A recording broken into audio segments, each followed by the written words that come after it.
Muy bien. Bueno, ¿estáis bien? ¿Estáis contentos con el nuevo local? Bueno, le estaba comentando a los hermanos que Dios va a hacer cosas gloriosas. En Sevilla lo vimos. Una iglesia pequeñita, éramos poquito, ¿Cuánto éramos cuando tú llegaste a la iglesia? ¿Feliz? ¿10, 15? Aproximadamente. Y ahora pues 820 sillas, aparte, que se ocupan solamente con los adultos. Los niños van a otras habitaciones, los profesores van a otras habitaciones, los técnicos de sonido están en otro sitio, los de las cámaras están en otro sitio. Hermano, Dios hace cosas gloriosas. Solamente tenemos que creer a Dios. Y les comentaba que si en San Lucas hay 15.000 personas, caben 15 iglesias de 1.000 personas, ¿o no? ¿Cómo una no va a ser manantial de vida? ¿Cómo una no va a ser manantial de vida? Hombre, eso está claro. Así que crean a Dios, oren a Dios y entiendan que Dios va a hacerlo. Amén. Lo que ahora parece imposible, para Dios es nada. Y Dios quiere hacer cosas grandes. Solamente está buscando gente que le crean. ¿Qué imposibilidad hay para Él hacerlo? Ninguna. Pero claro, si no hay alguien que cree, que no hay alguien que pone la fe en acción y agarra las bendiciones del cielo y las trae abajo a la tierra, allí se quedan en el cielo. Dios quiere un pueblo que sea agresivo y que tome las bendiciones del cielo y la baje. Amén. Bueno, vamos a leer un pasaje en Filipenses capítulo 4, versículo 6, 7 y 8. Dice así la palabra del Señor. Por nada estéis afanosos. ¿Hay algo por lo cual tenemos que estar preocupados, afanados? ¿Hay algo? La Biblia dice que por nada. Pastor, pero es que tú no sabes los problemas que yo tengo. La Biblia dice por nada. Pero pastor, es que tú no sabes lo que me... Por nada. Me quedo por nada. Por nada estéis afanosos, sino sean conocidas vuestras peticiones delante de Dios en toda oración y ruego con acción de gracia. ¿Qué tenemos que hacer? ¿Preocuparnos? No. ¿Qué tenemos que hacer? Orar. Y dar gracias. Dar gracias incluso por lo que no se tiene, por lo que no se ve. Fe es la certeza de lo que se espera, la convicción de lo que se ve y no se ve. No tienes que ver para creer que Dios va a hacerlo. No tienes que ver para creer que hay un Dios poderoso que hace milagros. Amén. Versículo 7. Y la paz de Dios que sobrepasa todo entendimiento. Dios quiere que entres de la dimensión del entender al no entender. No entender nada, pero tener la paz de Dios. Cuando tú entiendes que es más importante tener la paz de Dios que entender las cosas, poco a poco vas a ir entendiendo. Pero en principio no tienes que entender nada. No tienes que, pues muy buenas, pasen. No tienes que entender nada. Solamente tienes que creer a Dios, aceptar a Dios y bendecir a Dios y obedecer a Dios. Amén. Y la paz de Dios que sobrepasa todo entendimiento. Pastor, no entiendo nada. Vas bien. Es que sobrepasa todo entendimiento. Va a guardar vuestros corazones y vuestros pensamientos en Cristo Jesús. Por los demás hermanos, todo lo que es verdadero, todo lo honesto, todo lo puro, todo lo justo, todo lo amable, todo lo que es de buen nombre, si hay virtud alguna, si hay algo digno de alabanza, en esto pensad. Hermano, tú tienes autoridad sobre tus pensamientos. ¿Sabías eso? Si tú no tuvieras autoridad sobre tus pensamientos, Dios no te diría lo que tienes que pensar. Si tú no fueras incapaz de controlar lo que tú piensas, Dios no te diría, piensa en esto, y no pienses en esto y en esto.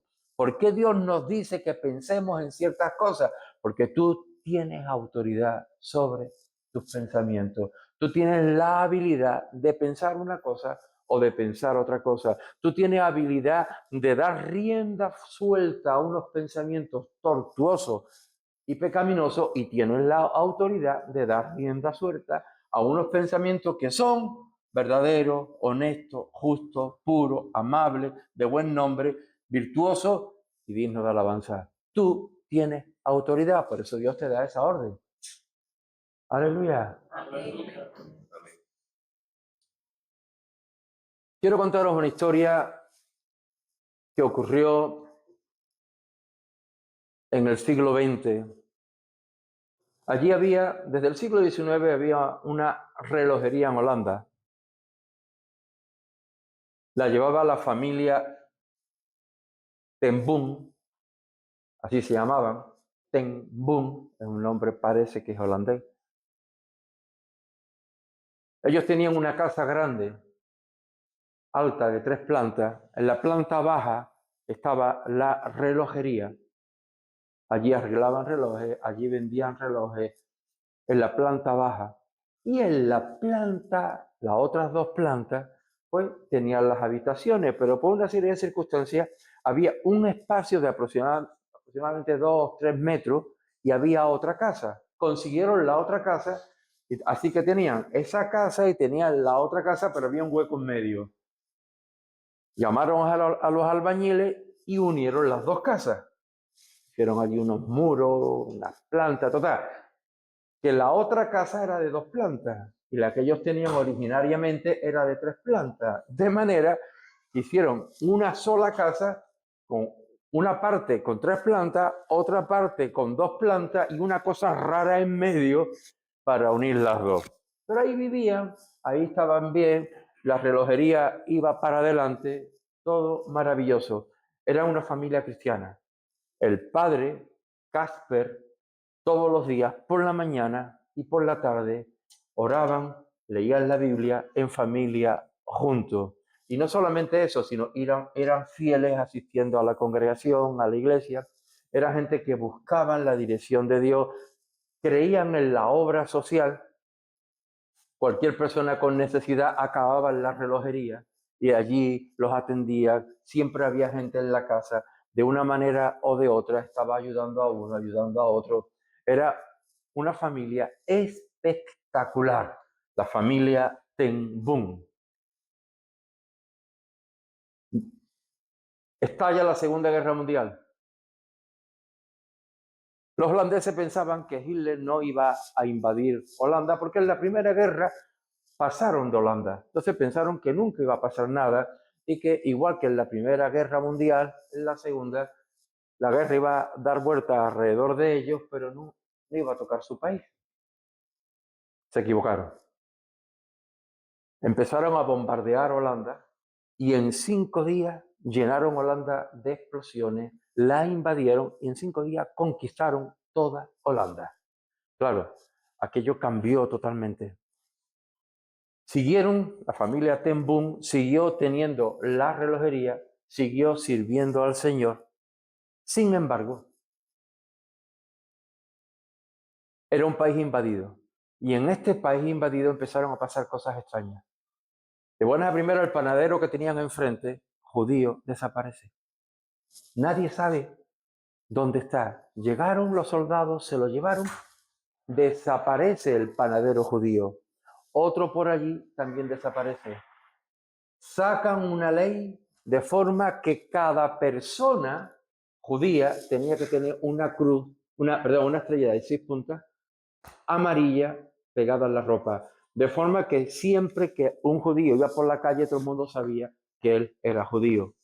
Casper no era judío. Sin embargo, él va y se pone en la cola para que le pongan la estrella judía. La gente le preguntaba, ¿pero por qué? Dice, porque si todos los holandeses nos ponemos la estrella, nunca van a saber nadie quién es y quién no es judío. Y él iba con la estrella de judío sin ser judío. Esto causó un impacto. Al final acabó quitándosela, pero se quedó, por una serie de circunstancias, acabó quitándosela. El tema es que en la conciencia de los judíos quedó la idea de que ahí había un lugar donde se podía confiar. Un buen día se presenta por la tarde-noche un señor con una bolsa. Antes los relojes, ahora los relojes son así. Aquel entonces también los había pequeñitos, pero los había grandes, eso que se colgaba, una bolsa y se traiga un reloj. Ah, muy bien. Pase, vamos a echarle un vistazo. Quiero que me arregle este reloj. Sí, vale. Abre la bolsa y no había un reloj, había un bebé judío dentro de la bolsa. Necesito que me lo cuiden, necesito que ayuden, me lo van a matar, necesito que hagan algo. No se preocupe, que lo hacemos. A partir de ahí empezó la familia Casper Boom a atender judíos, a meterlo en la casa. Hicieron lo que se llamó el refugio secreto, se hizo una película con ese nombre. Si queréis entrar, podéis ver la película, un poco larga, un poco antigua, pero bueno, cuenta toda la historia que os estoy contando. También hay documentales en YouTube que cuentan la historia y que están muy bien, porque fueron una cosa para ver el documental y para ver la película. Bien, el tema es que se corre la voz entre los judíos y van llegando judíos. Arriba hicieron en la habitación de Corrie, que era una de las hijas de Casper, la zona más alejada, hicieron una doble pared, pusieron un armario y en la parte escondida del armario había una portezuela por donde se entraba, de manera que podían entrar 6 o 7 personas dentro de ese refugio, y si llegaban los alemanes y estaban escondidos, era muy difícil que los encontraran.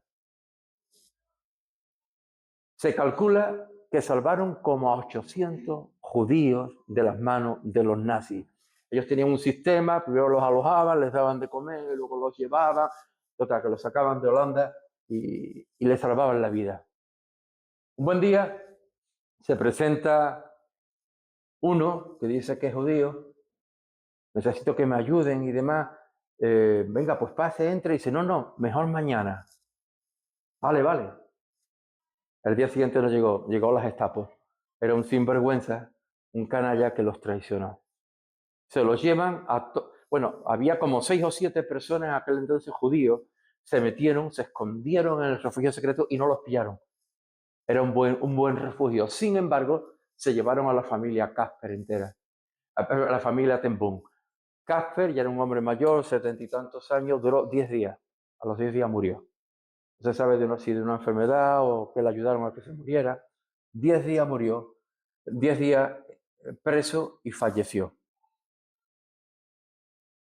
A Betsy y a Corrie las meten en un campo de concentración.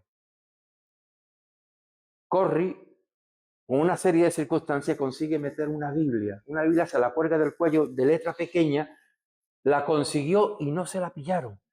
Y las meten en un barracón a las dos hermanas juntas. A Betsy y a Corrie las meten en un barracón con más de 100 mujeres lleno de pulgas.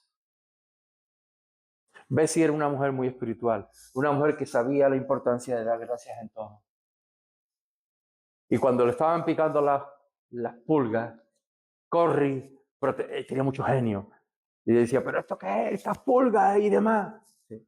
Y decía Betsy, da gracias a Dios por las pulgas. Alaba a Dios por las pulgas. Pero Betsy, ¿cómo voy a dar gracias a Dios por las pulgas? Estas pulgas me están matando. Da gracias a Dios por las pulgas. Bueno. El tema es que todas las noches, después de trabajo forzado, después a veces de paliza, de hambre, de frío, de pasarlo mal, se reunían en el barracón y con esa Biblia tenían devocionales con el resto de las presas. Se convirtieron en un montón de presas y fue un tiempo bonito. Pero se daba cuenta que los alemanes iban a todos los barracones, pero a ese barracón no iban nunca. Bueno, ahí quedó. Con el tiempo se enteraron de que los alemanes no iban a los barracones por culpa de las pulgas. Así que las pulgas eran las que facilitaban que pudieran tener esos cultos tan gloriosos y que tantas presas tuvieran el descanso, la paz y el confort de la palabra de Dios. Amén. Uno no sabe los instrumentos, las pulgas que Dios usa para que su obra se haga realidad. Y hay una realidad, y es que Dios está en control. Dios está al mando. Dios tiene el timón del barco de tu vida. Cuando alguien te cause daño, tienes que entender que quizás hay un plan, no, quizás no, seguro, hay un plan de Dios detrás de ese plan. Mira, hermano, todos hemos pasado momentos difíciles. En la vida todos hemos pasado momentos difíciles. El que diga que no ha pasado ningún momento difícil, que me diga cómo lo ha hecho. Yo no lo sé.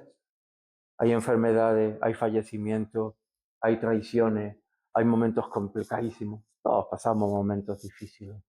Hay gente que nos tima, nos engaña. Jesús fue traicionado. Si Jesús fue traicionado por Judas, tú que no le llegas ni al tobillo a Jesús. Jesús tenía 12 y uno era Judas. Tú puedes tener 12 Judas y uno bueno. Esas cosas ocurren y esas cosas duelen. Pero quiero que sepas algo. Desde antes de la fundación del mundo, Dios conocía a las personas que te iban a herir. Dios sabía la gente que te iba a hacer daño. Y Dios sabía que por cada golpe de la vida que va a venir a ti, Dios tiene preparadas bendiciones más grandes que los golpes. Dios tiene preparado grandes bendiciones. Cuando tú recibas un golpe, tú dices, Señor, ¿qué bendición hay detrás? ¿Dónde está lo que me viene, Señor? Lo mejor está por llegar. Es una frase hecha, ¿verdad? Pero es bíblico. Romanos 8:28. Mira lo que dice Romanos 8:28. Y sabemos, ¿tú lo sabes? Pues si no lo sabes, entérate. Y sabemos que a los que aman a Dios, todas las cosas ayudan a bien. Lo mejor está por llegar. Te pasan cosas difíciles, pero es que te va a ayudar a bien, te va a ayudar a cosas buenas, te va a ayudar a bendiciones grandes. Todas las cosas ayudan a bien. Esto es a los que, conforme a su propósito, son llamados. Y hay otro versículo que quiero que veamos. Está en Eclesiastés, capítulo 7, versículo 8. Eclesiastés 7:8 dice, mejor es el fin del negocio que su principio. Y luego sigue diciendo, mejor es el sufrido de espíritu que el altivo de espíritu. Mejor es el fin del negocio que el principio. Lo que Dios tiene al final es mejor que aquello que estamos empezando. Un discípulo de Dios. ¿Somos discípulos o no somos discípulos? ¿Usted es discípulo? Amén. Pues un discípulo sabe y está convencido y espera que Dios va a hacer milagros grandes en su vida, porque sabe que Dios está con él y sabe que lo mejor está por llegar y sabe que el fin va a ser mejor que el principio. Si usted ama a Dios, hay promesas de bendición para su vida. No le estoy diciendo que no va a tener problemas, estoy diciendo que la bendición que le va a venir es más grande que el problema que tuvo. ¿Entiende eso? Amén. A veces las heridas del pasado, los problemas del pasado, causan en nosotros una frustración y nos anclan en cosas. Tenemos que aprender a soltar las heridas del pasado. Tenemos que aprender a soltar lo que nos hizo daño. Tenemos que aprender a confiar en el Señor a pesar de las circunstancias y a pesar de las situaciones. Amén. Mira las cosas buenas que Dios quiere hacer con usted. Que son muchas.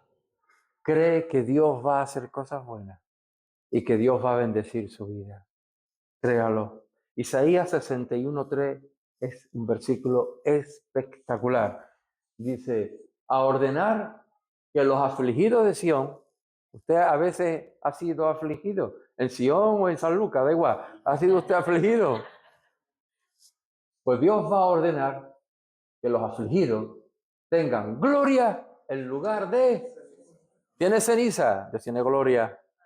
Pero calla, óleo de gozo en lugar de luto. ¿Estás pasando por un luto? Dios tiene óleo de gozo. Manto de alegría en lugar de espíritu angustiado. ¿Estás pasando por angustia? Dios tiene un manto de alegría. Amén. Dios tiene gloria para sustituir la ceniza. Dios tiene gozo para sustituir el luto. Y Dios tiene alegría para sustituir la angustia. Quizás sufriste mucho en el pasado, puede ser, pero tienes que entender algo. Los sufrimientos, los momentos difíciles, las cosas duras que usted pase, no son para frenarle, son para que usted sea más útil en el reino de Dios. Amén. Los momentos difíciles no son para frenarle, son para que usted sea más útil. No sé si lo está captando. Hay gente que llega a los momentos difíciles y se echan abajo. Ay, yo no pensaba que las cosas iban a ser tan mal. Yo no pensaba, no sé qué. Dios me falló, eso es otra. Dios me falló. Tienes la bendición a la vuelta de la esquina, pero Dios me falló. En vez de esperar esos 5 minutos, esos 10 minutos, ese mes, ese año, en vez de esperar y ver la gloria de Dios, Dios me falló. Dios no me ha escuchado. Las oraciones no han sido contestadas. ¿Para qué servir a Dios? Hay gente que son así. Hay gente que se dejan influenciar por las heridas, por los problemas y por el pasado. Hay gente cuando le vienen los problemas se ponen de víctimas. Ay, qué mal estoy. No, pero Dios está contigo, pastor. Si tú supieras por lo que estoy pasando. No te puedes imaginar. No, pero es que, claro, es muy fácil hablar, pastor. Yo sí que lo estoy pasando. Pobrecito yo, pobrecito yo.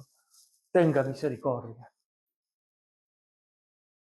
Mira, hermano, en la vida se pueden ser dos cosas. Víctimas o conquistadores. Pero nunca las dos cosas a la vez. Tienes que soltar una para tomar la otra.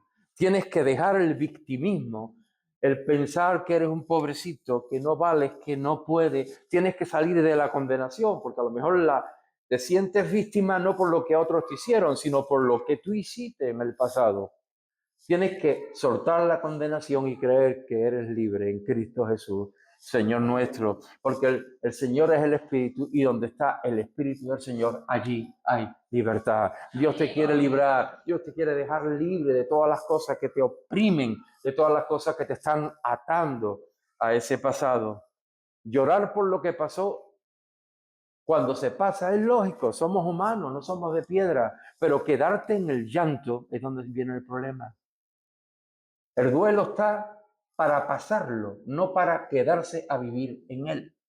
Usted tiene que pasar el duelo. ¿Tiene que tener duelo? Claro. Está bien. Todo el mundo, cuando vienen los momentos difíciles, tiene que pasar el duelo. Es sano pasar el duelo, pero no se quede usted toda la vida viviendo en el duelo. El duelo es para pasarlo. Un discípulo sabe que cuando vienen los momentos difíciles tiene que tomar control en fe y en Dios para superar la situación. Un discípulo sabe que cuando llegan los momentos difíciles no está para darle la espalda a Dios, sino para seguir confiando en Dios. Hermano, todos somos producto del pasado. Lo que usted hizo en el pasado le afecta en el presente, claro que sí. La cultura que usted vivió le afecta a su forma de pensar en el día de hoy. Claro que sí. No es lo mismo vivir en una familia que tiene una costumbre donde se le anima a la gente a que estudien, a que se capaciten, a que lleguen lejos, a vivir en una cultura donde cogen al niño y lo ponen a trabajar con un asado con 10 años, porque sí, hay culturas así. Hay gente, y no estoy hablando de países, que también los hay, no, familias. No, el niño, el de al lado está estudiando, está sacando una carrera, no, tú vas a trabajar, que tienes que trabajar. Es la cultura en la que se ha criado y es lo que cree que tiene que hacer y pasar. Y somos resultado de ese pasado. Así que somos resultado del pasado, pero no podemos ser esclavos del pasado. Es bien distinto. Tenemos que superarnos, tenemos que crecer, tenemos que aprender, tenemos que profundizar en Dios. El otro día leí una frase de Einstein. Agárrate. Un hombre con un coeficiente intelectual de 180. Mucho más listo que todos nosotros juntos. Él dijo, no hay que buscar la fama. No hay que buscar tener fama. Hay que buscar tener valor. Desgraciadamente la gente cae en tener fama. Y son como cohetes de fuegos de artificio. Pa, pa, pa, pa, qué maravilla, qué maravilla. A los 10 minutos, ¿qué pasó? ¿Dónde están? Ya no están. El cristiano maduro no busca la fama, busca tener valor, busca formarse, busca capacitarse, busca seguir creciendo en Dios, busca hacer estudios bíblicos, busca acercarse a Dios y tener una comunión con Dios. Yo todavía aprendo. Ya, ahora estoy recibiendo unos estudios sobre las células y demás. ¿Qué voy a coger? No lo sé lo que voy a coger, pero yo me estoy formando. ¿Hay cosas que aprendo? Claro que sí. Pastor, si tú eres más viejo con Nuo ya, con 66 años, ¿qué vas a aprender? El día que me muera me daré cuenta de todo lo que no sé. Hay millones de cosas que ni tú ni yo sabemos. Y cuando estemos en el cielo, Dios nos las va a revelar. Y ahora andamos por fe y no por vista. Ahora andamos ahí dándonos tortazos. Aprendemos por acierto error. ¡Pum! Te das un tortazo y dices, no, por aquí no. Por aquí no era. Y tiras por otro. Aprendemos así. ¿Por qué? Porque no sabemos. Cuando estemos en el cielo nos daremos cuenta de todas las revelaciones que hay. Amén. Usted tiene que capacitarse espiritualmente, claro que sí. En estudio de la palabra, claro que sí. En todo. Yo aprendo a predicar. Yo me meto en YouTube de gente que enseñan a hablar a oradores. Pero pastor, ¿por qué? No conozco ningún conductor de autobuses que no tenga el carnet. No conozco a ningún ingeniero que no haya estudiado la carrera de ingeniería y que no sepa los... No, pero hay pastores que vienen aquí y yo no lo digo por él. Es que los he conocido. No, lo que Dios me dé. Pero, claro, faltaría menos. Pero usted tiene que capacitarse, usted tiene que prepararse, usted tiene que formarse. Nuestra herramienta es la boca, tenemos que aprender a hablar. Una vez ¿hay algún argentino aquí? No ha venido. No ha venido el argentino. Bueno, ya falleció, un humorista argentino de la ciudad de Córdoba, Quino, que hizo Mafalda, ya sí lo conocen un poquito, ¿verdad? Las tiras cómicas de Mafalda. Y Mafalda decía algo muy interesante. Una de las tiras cómicas, Guille, el chiquitito, va al padre y le dice, papá, y ahora que ya sé hablar, ¿qué es lo que tengo que decir? Yo conozco gente que se llevan hablando 2 horas y no dicen nada. Tenemos que aprender a hablar, amén. Es nuestra herramienta, los pastores, nuestra herramienta. Tenemos que formarnos, tenemos que capacitarnos en todo lo que está en nuestras manos. Hermanos, las situaciones duras son su escuela. Los momentos difíciles son la escuela que Dios pone para que podamos dominar nuestro carácter. Hay cosas que no se aprenden en el libro, no se aprenden en YouTube. Hay cosas que no se aprenden en la universidad, ni en el seminario bíblico. Hay cosas que solamente cuando lo vives, cuando aprendes.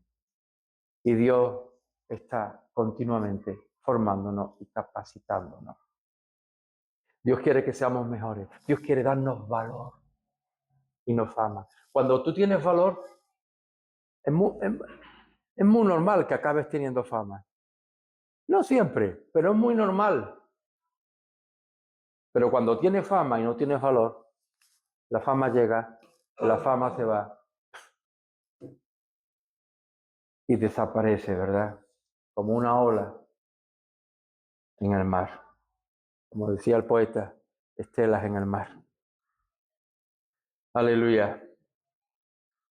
Dios quiere hacerte mejor discípulo. Dios quiere capacitarte, Dios quiere formarte. No desaproveches tu sufrimiento. No lo desaproveches. Saca oro de las minas de carbón en las cuales a veces Dios permite que pase. Fíjense el caso de Pablo, el apóstol Pablo, Filipenses 3:12. Dice, el apóstol Pablo está escribiendo esta epístola, la epístola a los filipenses desde una cárcel en Roma. Entiendan bien, esta no es una epístola escrita de San Lucas la Mayor en tu casa, sentado tranquilito, escuchando música evangélica de fondo y con la comida delante, ¿verdad? Esto, no. Es una cárcel con una cadena en el tobillo, estaban atados con cadena, con una comida, mejor que no hablemos de comida romana para los presos en las cárceles romanas, porque nos vamos a poner malos. Una situación terrible, horrible, trágico. Y en este lugar, Pablo escribe, no que lo haya alcanzado ya. Pablo sabía, aún le faltaba mucho, no lo ha alcanzado. Ni que sea perfecto. Pablo sabía que no era perfecto. ¿Estás de acuerdo con Pablo? Pablo no era perfecto, ¿verdad? ¿Y tú eres perfecto? Mira, el otro día estaba pensando, no sé si a ti alguna vez te ha pasado. Digo, Señor, si yo fueras tú, yo nunca me hubiese escogido a mí. ¿No lo has pensado, eh? Yo hubiese cogido a cualquiera menos a Manuel Auriño. Estás equivocado, Señor. No que ya sea perfecto, sino que prosigo por ver si logro hacer aquello para lo cual fui también asido por Cristo Jesús. Hermanos, yo mismo no pretendo haberlo ya alcanzado. Pablo sabía dónde estaba. Me falta mucho. Lo está diciendo Pablo, ¿eh? No lo está diciendo cualquiera. Está diciendo el apóstol Pablo. Dice, no que lo haya alcanzado. Pero una cosa hago, olvidando ciertamente lo que queda atrás, olvidando el pasado, olvidando las situaciones difíciles, olvidando mis errores y extendiéndome hacia lo que está adelante, lo que está por venir, el futuro, prosigo a la meta, al premio del supremo llamamiento de Dios en Cristo Jesús. Pablo sabía a dónde apuntar, sabía la meta a la cual tirar, sabía lo que tenía que mirar y contemplar y ver. Pablo lo sabía. Pablo tuvo muchas adversidades. Persecución, descrédito, fue maldecido, difamado, insultado, golpeado con piedra, estuvo en la cárcel, ahí estaba en la cárcel. Si Pablo no hubiese tenido este principio, hubiese sido Pablo el apóstol amargado a los gentiles. Sin embargo, fue Pablo el apóstol que escribió la epístola a los filipenses, que es la epístola del gozo, regocijado en el Señor siempre. Otra vez digo, regocijado. Él no iba a permitir que las circunstancias, que las evidencias, que los romanos y sus cárceles le quitaran la paz y le quitaran el gozo. Pablo supo soltar el oprobio, supo mirar a la meta. Un discípulo es alguien que sabe a dónde mirar, que no mira lo malo, sino que mira a Dios y el poder de Dios. Amén. Como pastor, los pastores conocemos a gente resentida que llegan a la iglesia con dolores, con heridas. Tratan de disimular, porque todos los que hemos sido dañados tratamos de disimular. No pasa nada, hasta que alguien por lo que sea empieza a hablarte bien de esa persona. Se te sale aquí la pelota y si no tienes mucho dominio propio, sí, tú dirás eso, pero a mí me hizo y yo lo he visto hacer y no. Tiene la herida, no tiene la cicatriz, tiene la herida y están tocando y duele.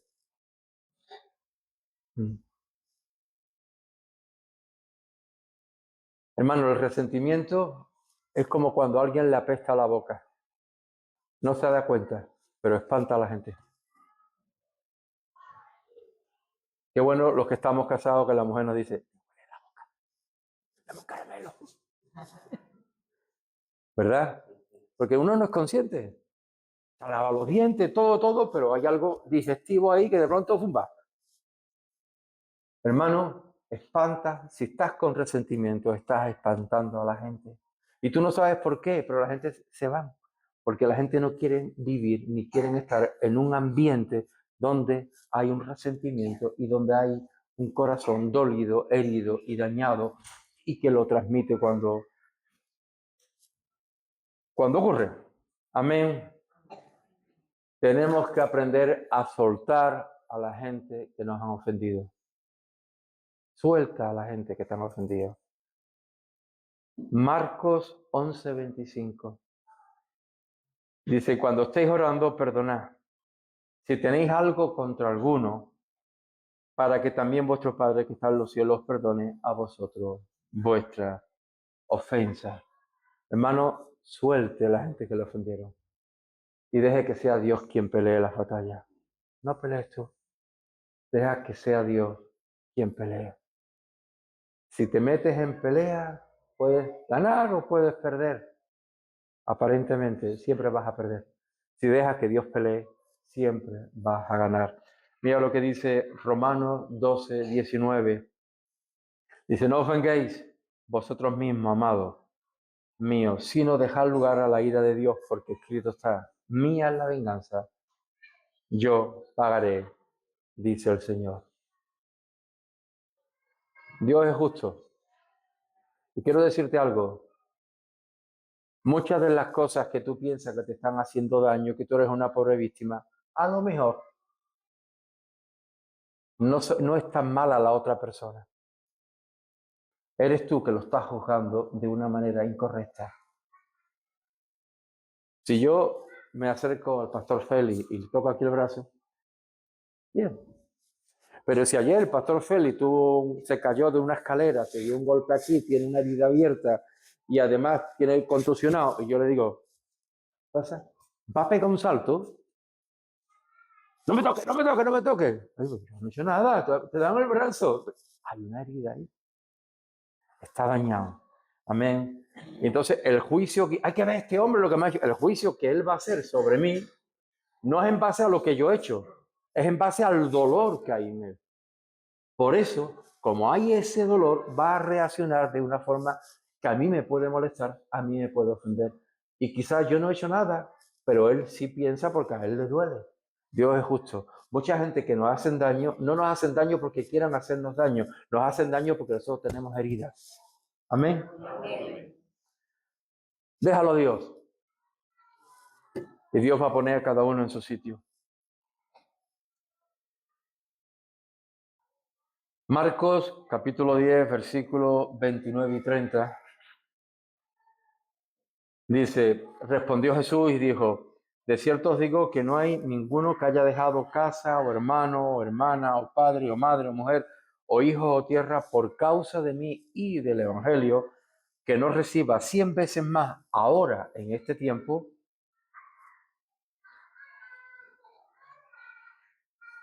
casas, hermanos, hermanas, madre, hijo, hija, con persecuciones y en el venidero la vida eterna. Hermanos, Dios tiene recompensa para nosotros.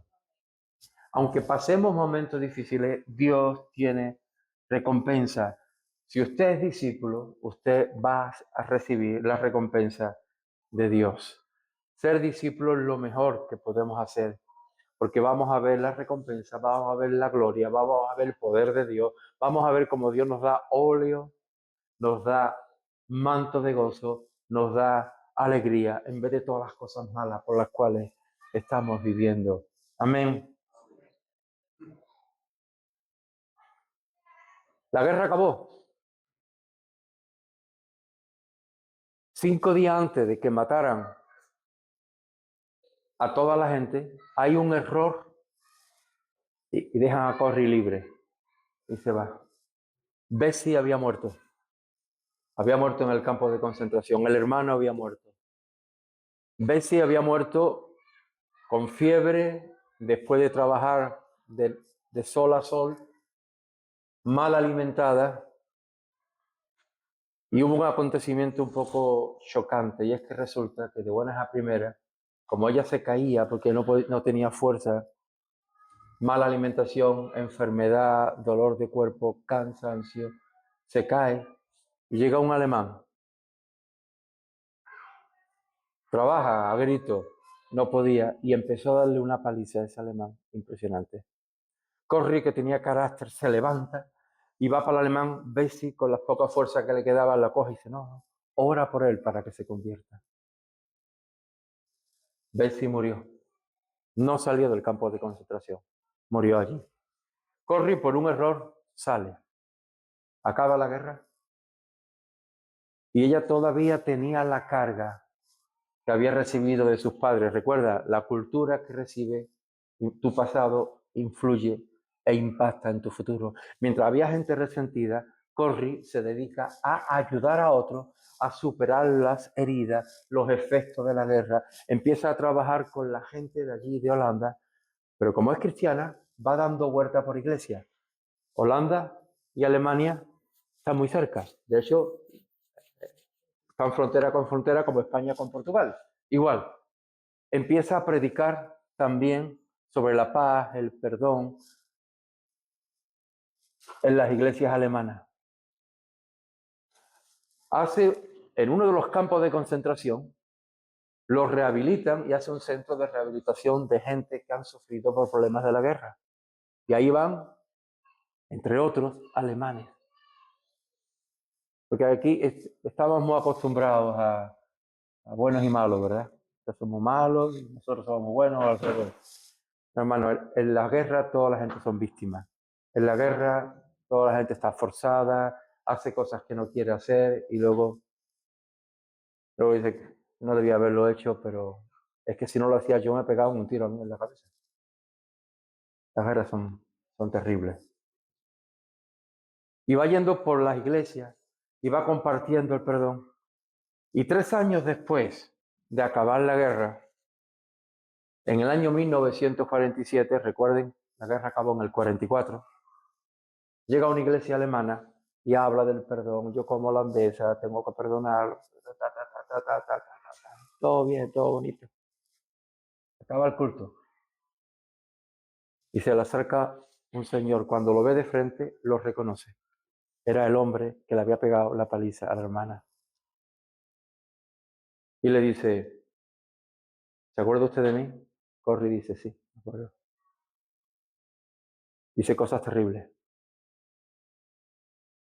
Pero me he convertido. Necesito que usted me perdone. Y dice Corri, no pude perdonarlo. La que predicaba del perdón, en ese momento no pudo perdonarlo. Fue una cosa rápida, la velocidad del pensamiento.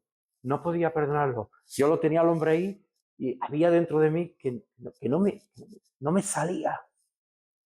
Y en ese momento, en un acto de oración sincera, le dijo a Dios, Señor, no puedo, dame tú el perdón.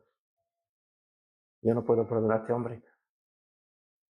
Dice que en ese momento recibió como una especie de lluvia de Dios del cielo, de gracia, de amor, y en él nació ese perdón que de ella no salía. Pudo perdonar a ese hombre por un acto milagroso del amor y del poder de Dios, porque a ella no le nacía. Así que si alguna vez alguien te daña y tú no eres capaz de perdonar, solamente pídele a Dios que te ayude. Amén. En el año 83, con 91 años, falleció Corri. Y cuando estuvo en el campo de concentración tenía como 50 años más o menos. No era ninguna niña. Tanto ella como la hermana ya eran mujeres maduras.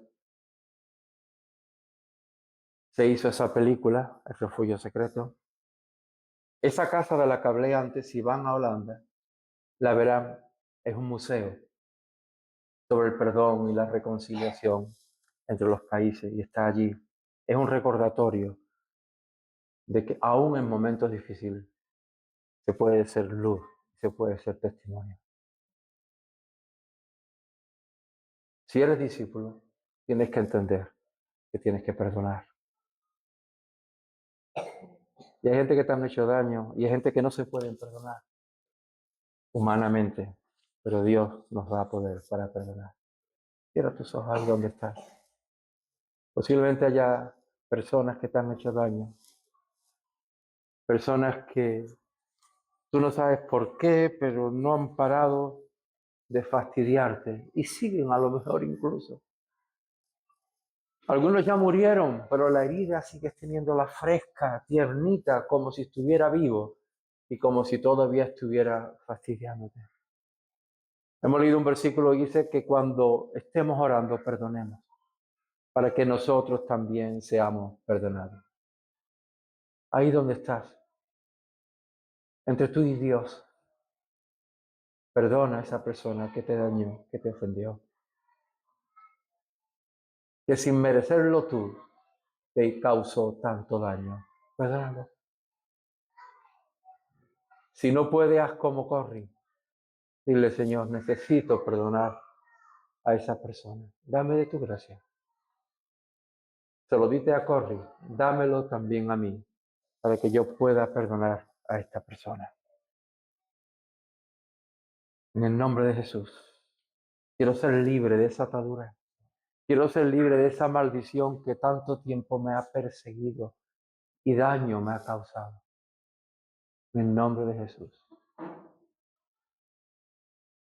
Amén y amén. Estoy acordando, para acabar,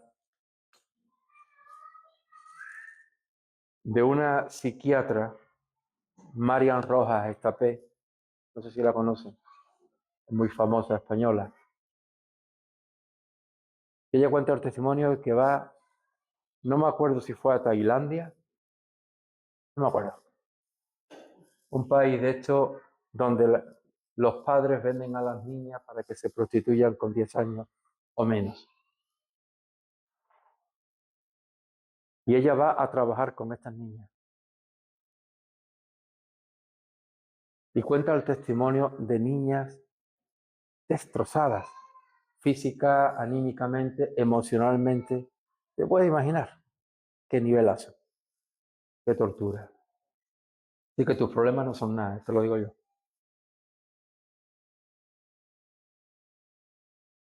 Y ella cuenta el testimonio de una muchacha que cuando llegó no podía ni hablar. Yo diría eso, 14 años, una niña. Ni hablar podía. Se hablaba y era como un autómata de lo que había pasado a esa criatura. Y se vuelca, Marian se vuelca con ella, logró que ella perdonara, esta chiquilla perdonara, recuperó.